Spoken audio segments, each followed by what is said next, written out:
नमस्कार दोस्तों, आप लोगों का मेरे YouTube चैनल पर स्वागत है। आप लोगों के लिए नवरात्रि की पहली देवी माँ शैलपुत्री की अद्भुत कथा सुनाने जा रही हूँ। माँ दुर्गा के रूप में एक जिनकी पूजा नवरात्रि के पहले दिन की जाती है। शैलपुत्री का अर्थ पर्वतों की पुत्री माँ शैलपुत्री की कथा। पौराणिक कथा के अनुसार माँ शैलपुत्री का जन्म पर्वतराज हिमालय के यहाँ हुआ था। वो अपने पिछले जन्म में सती थी, जो दक्ष प्रजापति की पुत्री थी। भगवान शिव की पहली पत्नी थी। एक बार दक्ष प्रजापति एक विशाल यज्ञ का आयोजन किया, जिसमें उन्होंने भगवान शिव को जानबूझकर आमंत्रण नहीं किया। सती अपने पति को इस अपमान से आहत हुई और अपने पिता के घर बिना निमंत्रण के ही चली गई।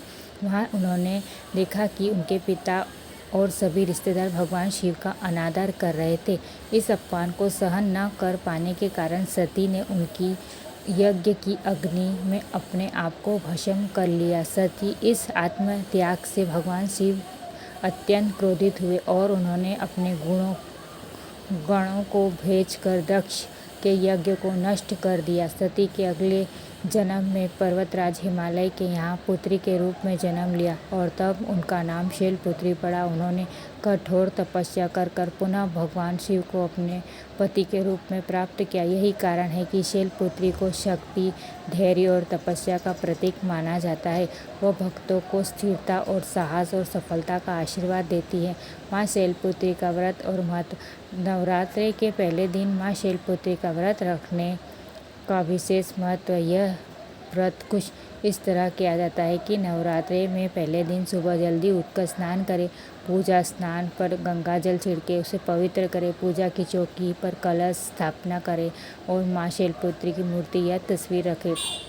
माँ शैलपुत्री की पूजा में घी का दीपक जलाकर लाल फूल, गुड़हल या गुलाब या अक्षत, कुमकुम और सिंदूर चढ़ाएं। माँ शैलपुत्री के मंत्रों का जाप करें और उनकी कथा सुने। यह व्रत निर्जला या बिना पानी या फलाहार या फल और पानी के साथ किया जा सकता है। इस व्रत को करने से व्यक्ति को शारीरिक और मानसिक स्थिर मिलती है। यह व्रत जीवन की बाधाओं को दूर कर सफलता का मार्ग प्रशस्त करता है। माना जाता है कि यह व्रत करने से भक्तों को सौभाग्य और निरोगी जीवन का वरदान मिलता है। यह व्रत दुश्मनों पर विजय प्राप्त करने में भी सहायक होता है। यदि आप लोगों को मेरी ये कहानी अच्छी लगी हो तो मेरी कहानी के लिए एक लाइक, शेयर, सब्सक्राइब जरूर करें। धन्यवाद।